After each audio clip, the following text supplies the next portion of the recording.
I need to introduce myself as well? Yes, please, everyone, before you say something, can you introduce your name, your classification, and the institution that you attend? My name is Kabase Trappier, and I attend Clarkland University. One of the biggest fears that I have is, so once I found out that Donald Trump won the presidency, I started doing my research on some of the laws that he will start implementing. And one of the things that he's going to implement is the stop and frisk implementation, or whatever you want to call it. And I'm fearful because when I go to my aunt's house and when I go to my uncle's house, they have a little money of, the wealth that they've created in their lifetime.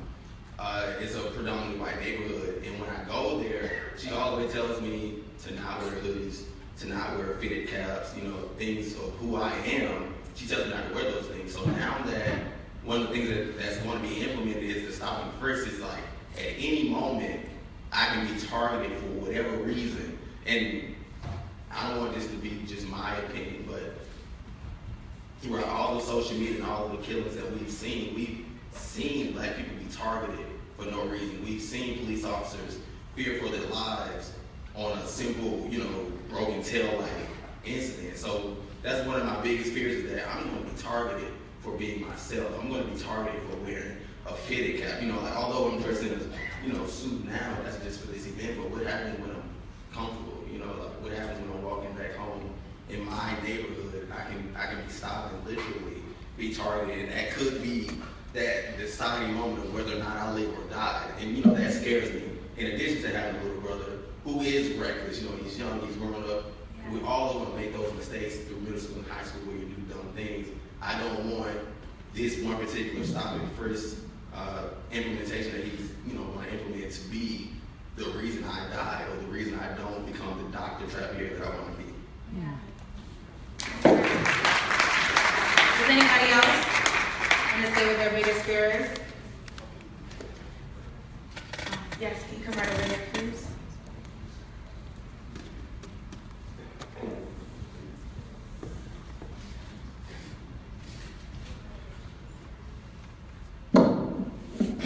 Hi, my name is Tyreek, transfer joiner, political science major.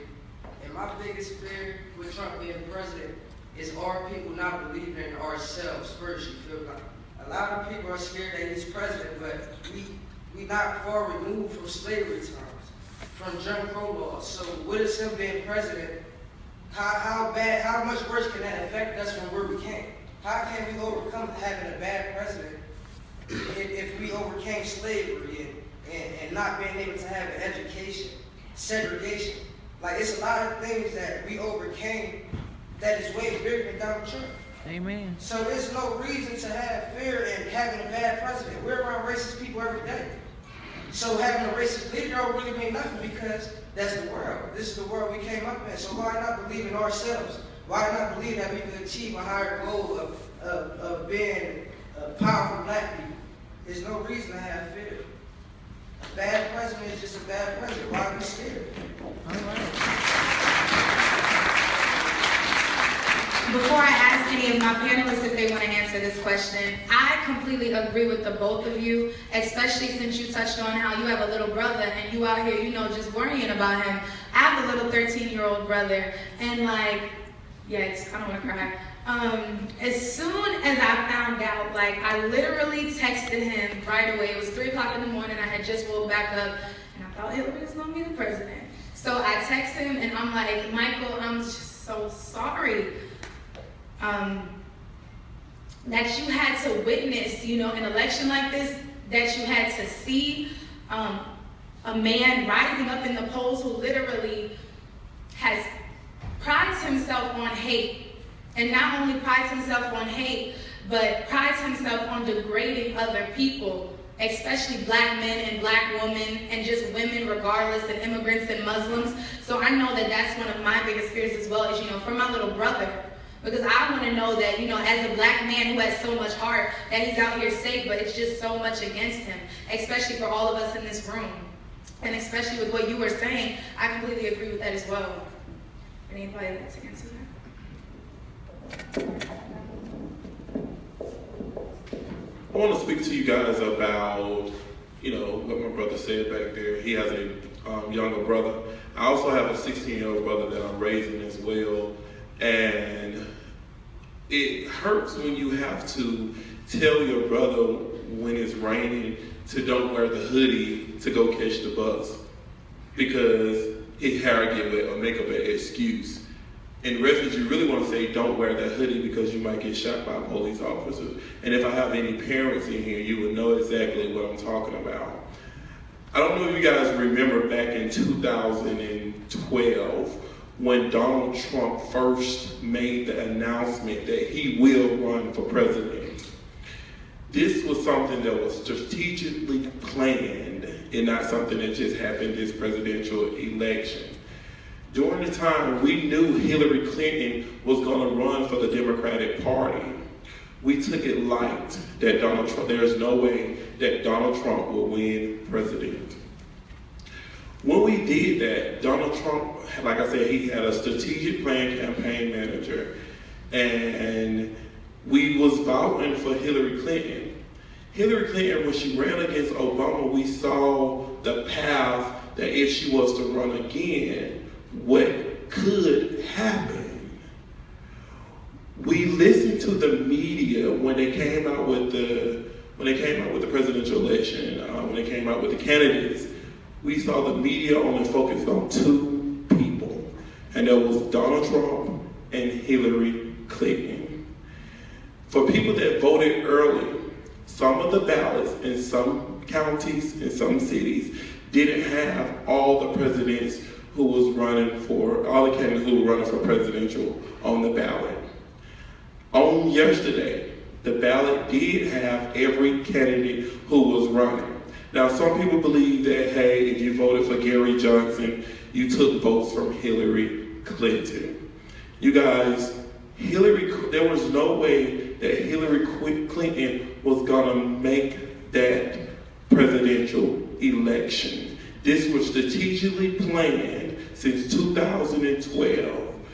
What we should have done was, we should have voted for Gary Johnson and backed up and let her and Hillary Clinton join forces, and we would have still had a voice in the White House today. We listened to the media. They pimped us. We listened to people, the plan for Donald Trump. Donald Trump is a reality TV show. He's a reality TV star. He did everything in his will to keep us focused and not to focus on the other candidates. We was lacking knowledge of all the candidates that was running. And I want to say this to you guys. That happened in the presidential race. Please don't let that happen in the local election. All right.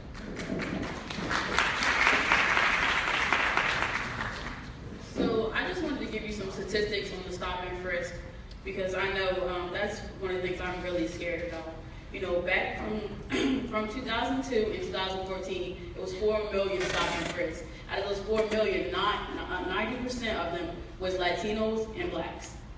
And so we just bring it down to a smaller time. 2002, you know, it was about 2,000 victims of gun violence. So they did 97,000 stop and frisk, and I think in New York. Okay, so then 2011, it was about 2,000 victims of gun violence, and it was about 700,000 stop and frisk. So you can see how stop and frisk has nothing to do with the violence that's going on in these communities. The stop and frisk is to discriminate against you and your brothers in our Latino community and whatever minority they feel like they need to harass that day. So understand this stop and frisk is nothing small. Like when I thought of it, when I first was introduced to it, you know, stop and frisk, I don't care, you know. I don't have nothing on me, I'm not a bad person, but this is affecting our communities. So just know you gotta know your statistics, you gotta know there's real information out there that's going to affect you, your parents, your uncles, your family. So.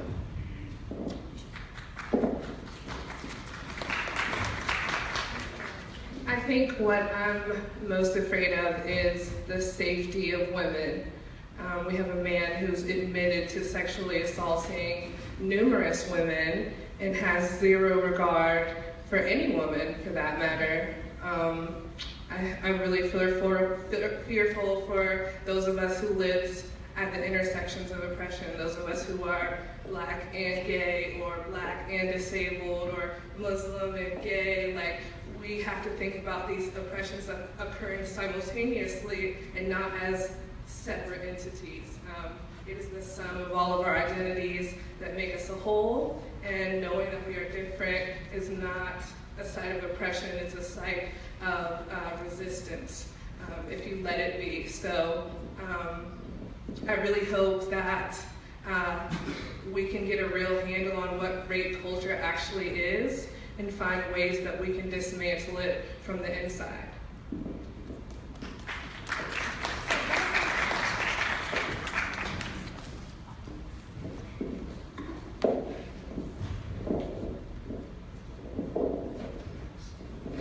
Well, the question had to do with fear. And because I'm a psychologist, that's my area. So for all of you who are very fearful right now, I want to tell you, similar to what my brother here said, that we are a very resilient people. And we have gone through so much in the 400 plus years that we've been on this continent. So let me say to this, let me assure you that while we are resilient, we typically are very fickle. And what I mean by fickle is we'll pay attention to a subject or a really big issue just for a little bit. And then after a couple of weeks, then we'll start to move and refocus to something else. What I encourage you to do is, number one, get a hold of your fear, flip that fear or anxiety, and get angry. I started off by introducing myself as an angry black man. And the reason that I did that is because I don't want to put out to the world that I'm afraid. I have a 15-year-old son. And I remember, when you were talking, I remember telling him to take off his hoodie. Matter of fact, I took all of his hoodies and I put them in my room. Now I wear his hoodies. But I don't want him to wear the hoodie because of what the media says hoodies represent. But I've been stopped and frisked and planted and on and on and on all my life. Coming from Washington, D.C., that's what they did in the 80s. Always planning something or stopping you or searching you. I never had a hoodie on. So, if we begin to think about where the hoodie concept came from, there's one name that many of you haven't uttered in years, and that name is Trayvon Martin. So now are we afraid of holding Skittles or iced tea? No, we're not. But now all of a sudden we have this fear based on what society and the media tells us. We shouldn't wear hoodies. Even me as a parent, stopping people from wearing hoodies. I was wearing a hoodie before I got dressed today with my bow tie. I said, what I want us to do is I want us to get a hold of what the media tells us. And again, flip it. Flip it. Get in touch with you. You don't have anything to fear with Trump little T. You really don't if you really get into it. Now, I know that there's some things going on. He's going to be the one who puts in the next Supreme Court justice, which is very scary. But what we don't do, and I'll make this very quick, what we don't do is we don't look at the real issues. I mean, the grabbing the women in the private parts that's a soundbite. But that's not what we should be focused on. What we should be focused on are what was going on when he was on the TV during those debates. You know that there were things going on in our country, there were laws being passed that we're not paying attention to. So those are the things that you need to fear. Our local debates, that's what you need to be concerned about. What laws? Well, now we have the House and we have the Senate. What's going on? What are they doing in DC? Those are the things and those are the groups that you need to really be concerned about. What I encourage you all to do, and this is the last piece before I pass the mic, what I encourage you all to do is I need you to understand what's going on here in the city of Atlanta. Because if you're here as a freshman, a sophomore, junior, senior, graduate student, you're going to spend a significant amount of time here. Know the laws where you are, know the major key players. Know this brother, Youngblood. Because as a candidate for the mayor of this city, you're going to need to know what's happening. What is he seeing? What's on his plate? What's on his table? Get to know what's going on. Not just what's happening around here, what's not on the news, but everything. And turn off your TVs for a minute. Turn off your radios for a minute. Turn off some of the negative misogyny that you listen to and you thump every day. Because if I said, ooh, ooh, y'all know what that's all about. But you can't tell me who's running for what office. Mm-hmm. You know I could go all day.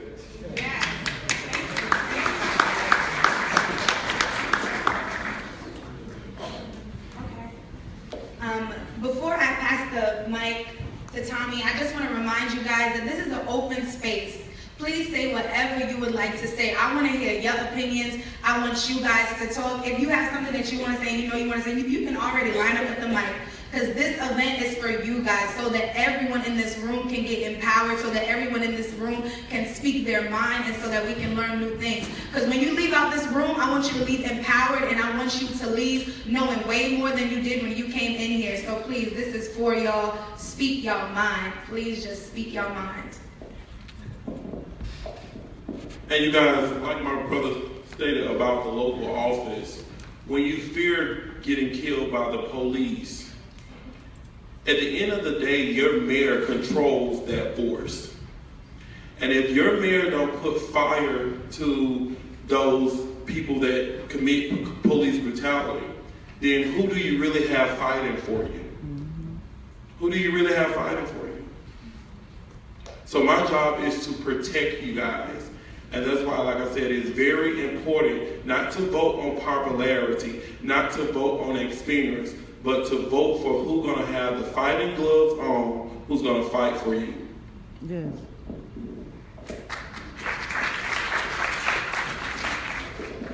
Good evening. My name is Sir Major, President of Black Lives Matter Greater Atlanta. Excuse my tardiness. One of the things that I fear and that I hear people talk about in the community is that complacency. Many people believe that Donald Trump would not have been president. And so folks refuse to vote. And as I say in a lot of forums, that white people, I'm not white, but white people, so I can talk about white folks. No, but white folks, they counted us not to vote. And so this last night was a prime example of us using whatever privilege that we may have not to vote, right? And so one of the fears that I have is complacency. Now that Donald Trump has been elected, or selected, not elected, but selected to be the president, we have to, at this point, use this as fuel to start taking control locally, right? So we have to take control locally. One thing that I stress is that we have to put our own people in position of power. We all know a black attorney. Raise your hand. You know a black attorney?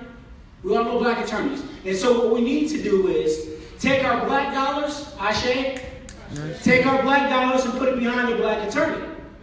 Black attorney, you all we got. You in college, or you may be in law school. And so what I need to do is put my black dollars behind you. We all know cool DAs, district attorneys, who have more control over how cases proceed. They have discretion if cases move forward in the court process, right? And so what we need to do is put our black dollars behind black potential leaders or candidates and support their campaigns. Brother Tommy Youngblood is running for mayor for the city of Atlanta. Many people I talk to, is he experienced enough? He's only 25. Right now, we all we got. So we can't depend on people like Trump or people like Paul Howard, the district attorney who prosecuted black educators with the RICO Act, right?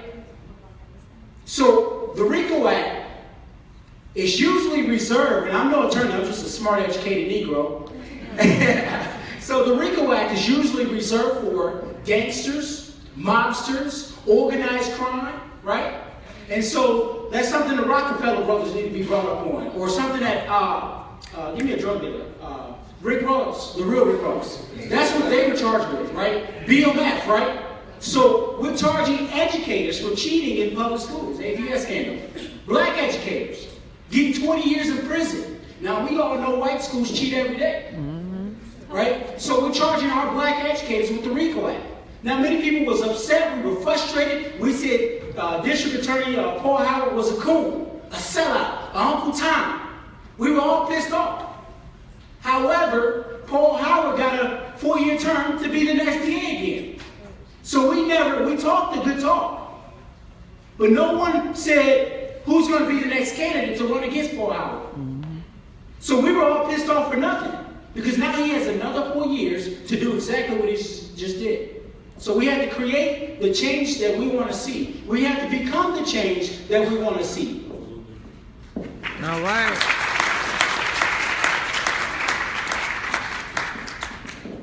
I want to actually open up the floor to you all.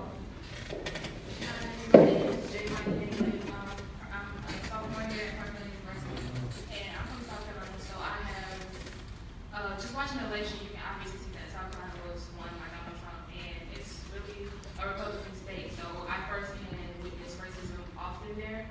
But you asked, what is our fear? I don't really have a fear, more so a problem. And a lot of people are going to be confused when I say this, but my problem is with one being an ongoing number, meaning everybody in this room is angry. They woke up angry about the election, but we're not angry together. Everybody is angry for the sake of themselves. Everybody's not angry for their families. They're not angry enough to join together and become one. I just feel like with these results, we can't so much change who our president is at this point, but we can change how we let that affect our daily lives. We can change how we let that affect us as a unit. And just looking around this room, I feel like there's not enough people in here. So for everybody to have woke up angry this morning, y'all are obviously not angry enough because nobody's sitting in this room to join together as one. So we're angry when stuff happens, but we're not angry enough to do something about it.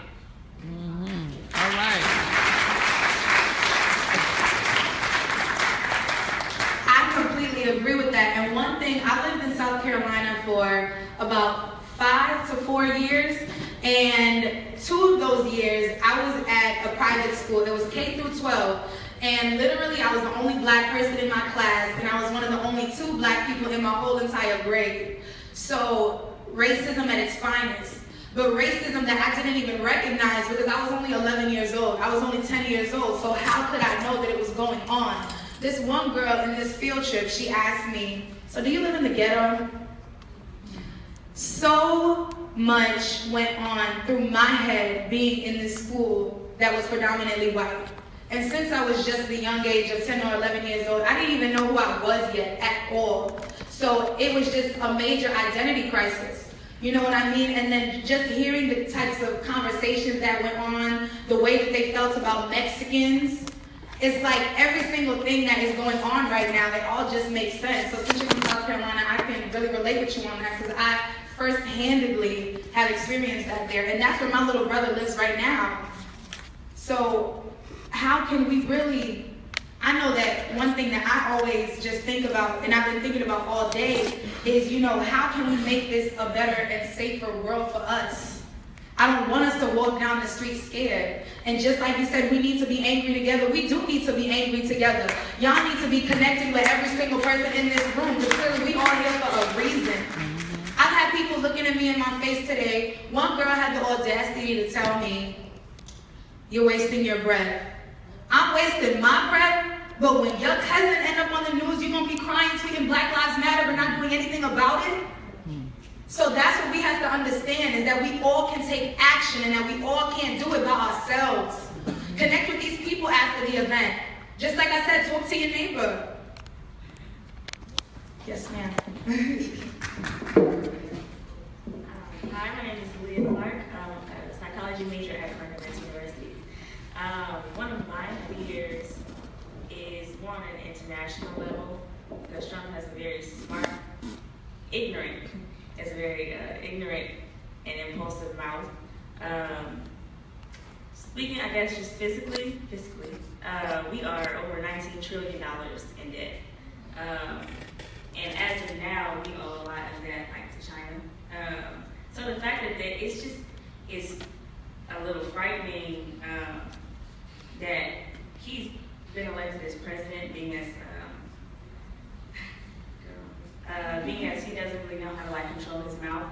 And really, realistically, physically at any time, if they really wanted to, China could really just come over and be like, okay, run me your country, because you actually, we owe, not excuse me, you owe us. We pretty much own it. We've been lending you billions and millions of dollars, trillions. So yeah, I guess that's one of my biggest fears, the fact that he doesn't really know how to control his mouth just yet, and I hope that gets under control through the people that he has working with him and beside him. Also, what's another one? The disconnect that we have is a fear, and how like discouraging it can be perceived to be. I hope that doesn't like deter us from actually moving forward and organizing. How you said come together and actually like network with people. We're obviously here for a reason. We all have some type of like mind and a desire to actually have some type of action come from all of this ignorance. Most of us didn't really feel like Trump was going to be actually elected as president. It's not completely 100% far-fetched for me, because the fact that he's been an actual candidate, the fact that this man was an actual presidential candidate was enough of a joke for me. So,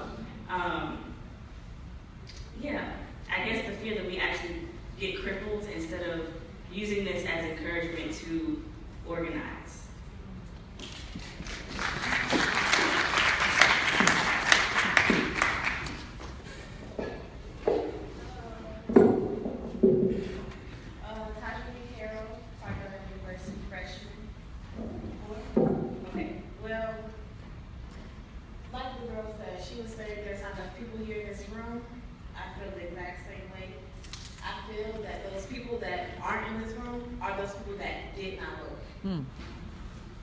It should mean the whole world to you. Why?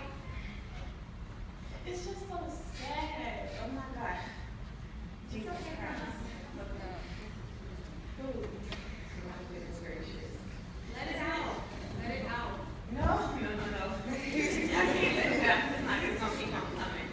I'm trying so hard. Okay. I'm good. These people. Okay, well, from what I've heard all day long in all of my classes, and what I've watched last night, Hillary didn't have as many votes as Obama,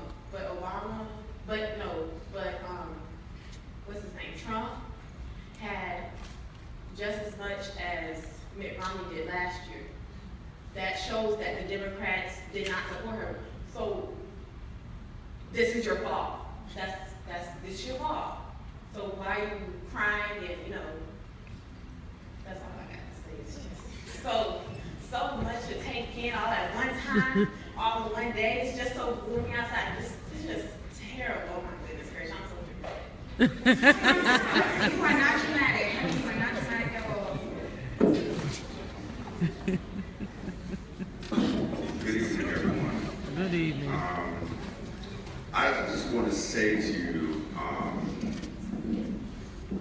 that you all really, let me say it that way, we all really should not be that surprised about the results of this election. Let me describe it and say it this way.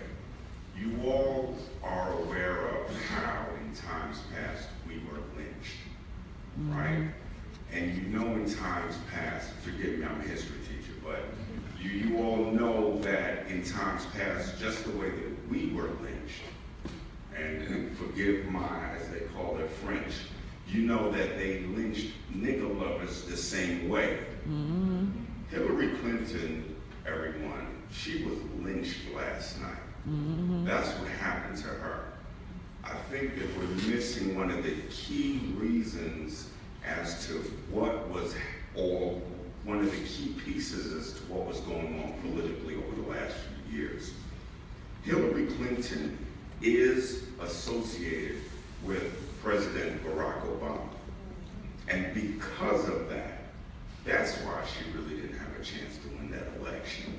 Because, I'll say it again, in their minds, Hillary Clinton is a nigger lover. And because of that, she had to be lynched. Donald Trump, no one really with a sane mind can think or justify him as a legitimate candidate. But what he represents is that revenge against us as a people for allowing us the mercy and the privilege of having a black president for the last few years. That's what this whole election was about, and Hillary Clinton really never stood a chance. And I want to share a quick little thing. Some of the things that you guys have been mentioning. What can we do? What can we do now? How can we deal with some of our fears and all of that? There's been a consistent answer that's been given. We never really had the White House, but we were in there for a minute, but we've lost that. We got about 2 more months or so, and that's over with. We've lost, if you don't understand, please know, not only did we lose the White House, the executive branch, we lost the Senate and we lost the House of Representatives. Not that we've ever had those, really. But what that says is that those powers that are against us politically are in full possession of the government, the federal government of this nation. What that means is we have to start dealing with, like it's been said, our local governments. Our local governments, that's where we can start fighting back. Once again, the video was shown earlier of John Lewis and others marching across the Edmund Pettus Bridge in fighting back against the ways that they were being oppressed back then. Today, understand, like we talked about stop and frisk, you guys, stop and frisk is just a new version of Jim Crow black code laws from back in the day, right after slavery. When slaves, former slaves, freedmen, who now they didn't know where to go, what to do to make a living, when they went out as day laborers waiting together to get jobs and work, they were arrested for loitering in vagrancy.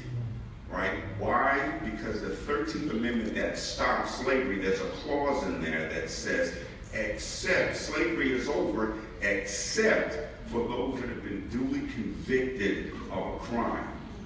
That's what stop and frisk is about, so that your 13th Amendment rights can be taken away from you and you can be locked up in prison and all your rights are gone. And that's why, like the statistics were mentioned, that's why the focus so often is on us, to put us back in chains where they want us to be. So you gotta understand, this is a systematic thing that we are dealing with and we have been struggling against. We have to deal with it in a systematic way. We need to be angry. We need to be angry together. We need to get up. We need to vote. We need to vote together. We need to spend our money together. We need to learn and study together. Because if we try to do it all by ourselves, it's not going to work. And each and every one of us stands a risk of getting